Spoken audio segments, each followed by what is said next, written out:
पिछले पार्ट में हमने देखा था कि लिंगपिंग ने उन सब दुश्मनों को पूरी तरह शांत कर दिया था जो उनको सुशियन टेम्पल में दाखिल होने से रोक रहे थे। और जैसे ही वो अंदर गए तभी हेताओ बिल्कुल सही वक्त पर वहां पहुंच गया। मतलब एक बार फिर से हेताओ लिंगपिंग को पकड़ने में नाकामयाब रहा। इसी वजह से उसने फैसला किया कि वो बस बाहर इंतजार करेगा और जैसे लिंगपिंग और उनकी टीम बाहर निकलेगी वो तुरंत हमला कर देगा। लेकिन कहानी में असली ट्विस्ट तो अब आने वाला है दोस्तों। लिंगपिंग की टीम जो आखिरकार सुशियन टेम्पल के अंदर पहुंच चुकी थी वो वहाँ मौजूद शॉर्टडाउ इनहेरिटेंस को रिपेंट करने में फेल हो गई। उन सब को सीधे शिवस और इनहेरिटेंस ने रिजेक्ट कर दिया और असल में शिवस शॉर्टडाउ लॉस का असली जरिया है जो खुद इस ब्रह्मांड से पैदा हुआ है। एक किसी को भी सुप्रीम डाउ को समझने में मदद कर सकता है। सीधे इमोर्टल एम्पायर लेवल था, लेकिन एक काम इतना आसान नहीं है क्योंकि इस ऑर्ब के पास अपनी खुद की चेतना यानी दिमाग भी है, इसलिए इसे हासिल करना बिल्कुल भी सीधा काम नहीं है। और अगर लिंगपिंग इसे कामयाबी से रिपेंट कर देता है तो उसकी कल्टीवेशन सीधे गॉड एम्पायर लेवल तक पहुंच जाएगी। आप कायदे से देखा जाए तो हमारे लॉर्ड लिंगपिंग के लिए भी ये मुमकिन होना चाहिए है ना, क्योंकि वो निर्वाणा फायर को पूरी तरह कंट्रोल करता है। इसीलिए उसने अपना जायंट बारबिलियन बार चामन किया और चारों तरफ अमर लापटेन छोड़ दी। लेकिन शेष और भी छुप नहीं बैठा, उसने तुरंत एक बहुत बड़ा थलवार का बार छोड़ दिया। तब लिंगपिंग ने अपनी जायंट बार के साथ उसने हमले का सामना किया और एक जोरदार धमाका हुआ। वो जायंट शॉट एक सेकंड में टूट कर बिखर गई दोस्तों। उसके बाद बारबिलियन बार सीधा केओस और पर चपटा। लेकिन क्या ये सच में कामयाब होगा? एक बात तो थी है, अगर लिंगपिंग कामयाबी से इस डाउ इनहेरिटेंस को अनलॉक कर देता है तो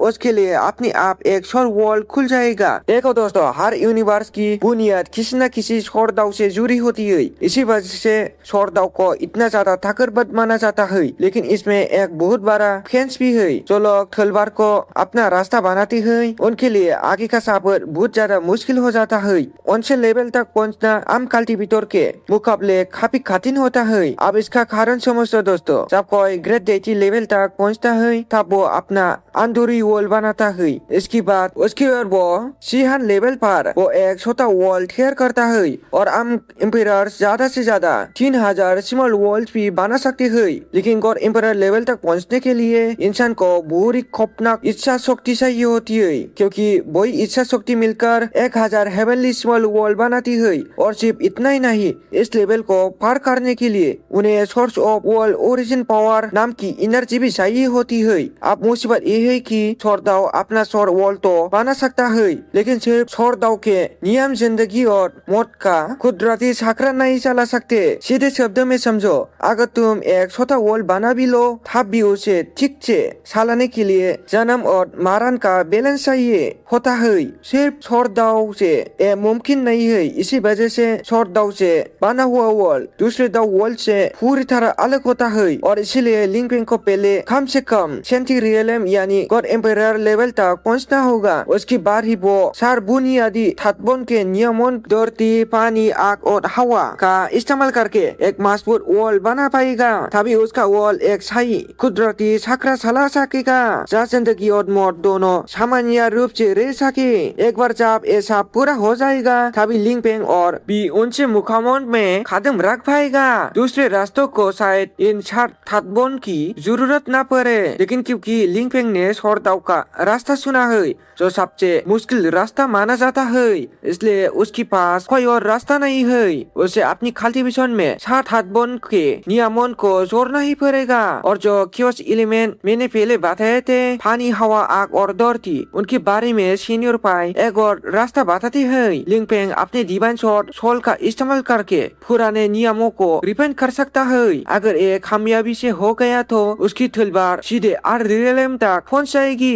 सिर्फ इसी तरीके से लिंगपिंग कुदरत के आर्ट या जमीन के तत्वों के नियमों को अच्छी तरह मास्टर कर पाएगा। इसलिए लिंगपिंग तुरंत कोशिश करने का फैसला करता है और अपनी डिवाइन शॉट को बाहर निकाल लेता है। जैसे ही तलवार बाहर आती है वो तुरंत केओस और इनहेरिटेंस के साथ जुड़ने लगती है और देखने से ऐसा लग रहा है कि दोनों सांस में एक दूसरे में समझ सकते हैं। उसके बाद लिंगपिंग की डिवाइन शॉट अपग्रेड होकर गॉड एम्पायर लेवल की तलवार बन जाती है। फिर लिंगपिंग की तलवार सीधा शेओस ऑर्ब के अंदर हमला करती है और ऑर्ब के अंदरूनी वॉल में दाखिल हो जाती है। वहाँ जाकर वो अंदर मौजूद असली ताकत को सोखना शुरू कर देती है। ताकत को सोखने का एक काम लगातार चलता रहता है, लेकिन एक बहुत जरूरी बात याद रखनी होगी, इस ताकत को पूरी तरह संभालना बिल्कुल भी आसान नहीं है। इमोर्टल बनने के लिए सिर्फ पुराने क्योस लॉस का इस्तेमाल करके 3000 स्मॉल वॉल बनाना ही काफी नहीं होता। उसके साथ साथ कल्टिवेटर को अपनी खुद की आखिरी ताकत भी लगानी पड़ती है, ताकि वो हेवेली दाव फोर्स को संभाल सके। और जाहिर सी बात है, ये काम बिल्कुल आसान नहीं है। लिंगपेंग की डिवाइन शॉट को पूरी तरह बदलने के लिए बहुत ज्यादा वक्त चाहिए होगा, मतलब ये पूरा काम काफी लंबा चलने वाला है। ये देखकर लैटिंग ड्रैगन लिंगपेंग के दोनों बच्चों को बोलता है कि पहले वो इमोर्टल शॉट के गहरे और छुपे हुए मतलब को समझने पर ध्यान दें। इसी वजह से दोनों तुरंत एक दूसरे इलाके की तरफ निकल पड़ते हैं, ताकि वहाँ मौजूद दूसरे इनहेरिटेंस को ढूंढ सके। लेकिन उन्हें क्या पता था कि आगे उनका सामना किस भयानक खतरे से होने वाला है। दूसरी तरफ इसी दौरान थियानची नॉर्थर्न स्टार रीजन में पहुंच चुका है। थियानची अभी अभी सुप्रीम रियलम यानी सेक्शन रियलम तक पहुंचा है, और अभी भी वो इस लेवल को पार करने का मौका ढूंढने में पूरी तरह मसरूफ है। लेकिन सबसे बड़ी मुसीबत यह है कि इस पूरी स्टार रीजन में धरती, पानी, हवा और आग के वो सारे बुनियादी नियम बिल्कुल भी मौजूद नहीं है। इसका सीधा सा मतलब ये था कि थियानची को इन चारों थाकबोन को ढूंढने के लिए और भी ज्यादा खून पसीना बहाना पड़ेगा, अपनी जान की बाजी लगानी पड़ेगी। लेकिन तभी अचानक उसे एक बुरी तेज और आसानिया डर महसूस होता है। उसकी आंखों के सामने एक खौफनाक मंजर आता है, एक ऐसी धुंधली झलक जिसे देखकर उसकी रूह कांप जाती है।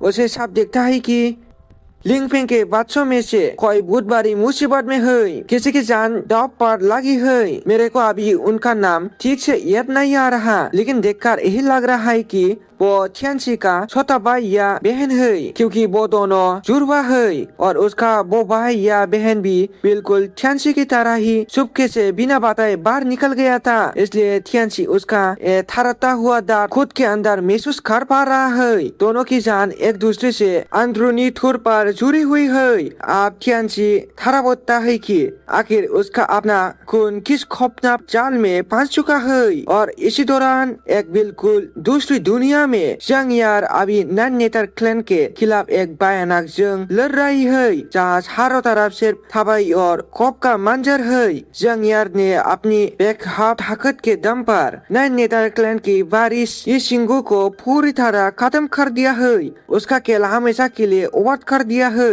जंगयान के मुताबिक किंगू की दर्दनाक मौत पूरी तरह से उसकी खुद की बेवकूफी की वजह से हुई थी, क्योंकि वो खुद अपनी मौत का सामान ढूंढते हुए मुसीबत मोल लेने आई थी। लेकिन कहानी यहाँ खत्म नहीं होती दोस्तों, बल्कि मुसीबत तो अब और बड़ी होकर सामने खड़ी हो गई है। अब जंगयार के ठीक सामने खड़ा है यंग मास्टर यी थियानयान, और वो इस बार अकेला नहीं आया है। वो अपने साथ तो बेहद ही खूंखार और ताकतवर ये डाउन को लेकर आया है, जो कोई मामूली कल्टिवेटर नहीं, बल्कि सीधे इमोर्टल एम्परर थियर के सबसे खतरनाक एक्सपर्ट है। और ये दोनों के दोनों ये मुरास बनकर हमारी लॉर्ड जंगयार के लिए बहुत बड़ा विनाश, एक बहुत बड़ी तबाही बनाने वाली है।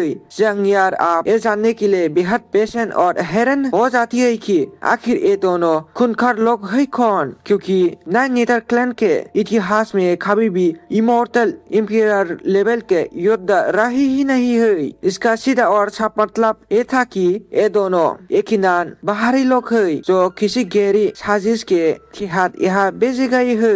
लेकिन वो दोनों दुश्मन उसकी बात का कोई जवाब नहीं देते। उनकी शेरों पर सिर्फ मौत जैसी खामोशी है, और वो सीधे हमले की तैयारी शुरू कर देती है। वो बिना एक पल गवाए तुरंत एक पॉइंट रियलम सीलिंग फॉर्मेशन तैयार कर देती है, ताकि जंगयार और उसके साथी साकार भी वहाँ से भाग न सके। हवा का एक झुंका भी उस चक्रव्यूह से बाहर न जा सके। तभी उनमें से एक दुश्मन बेहद ठंडी और जानलेवा आवाज में बोलता है, तुम आज यहाँ मारोगी और अपने साथ अपने पूरे आसुरा क्लैन का नामो निशान भी हमेशा के लिए मिट्टी में मिला दोगी। इस बार जंग यार भी चुप नहीं बैठी। वो पूरे थीबार के साथ हालत बद करती है और कहती है कि अगर किसी इमोर्टल एम्परर ने इस जंग में दाखिल दिया तो उसके पीछे जो ताकतकारी है उसे इसका पता आज नहीं तो कल चल ही जाएगा और इसकी बार वो लोग तुम्हारे पूरे खानदान को सुन सुन कर ढूंढेंगे और धरती से तुम्हारा नाम मिटा देंगे। लेकिन जियांगार की इस खौफनाक धमकी पर वो दुश्मन सिर्फ जोर से हंस देता है।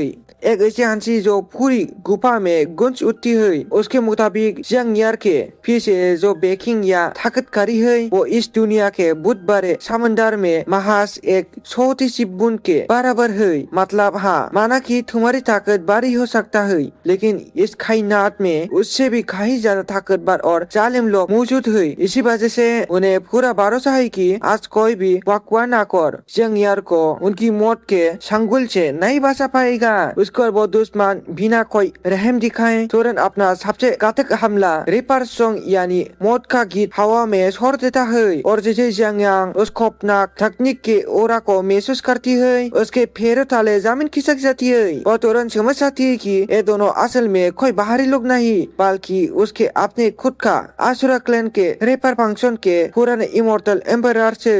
और इसी के साथ ये एपिसोड भी यही पर एंड हो जाता है। तो दोस्तों, आप लोगों को आज की वीडियो कैसी लगी नीचे कमेंट्स में मुझे जरूर बताना। तो ठीक है गाइस, मिलते अगले वीडियो में।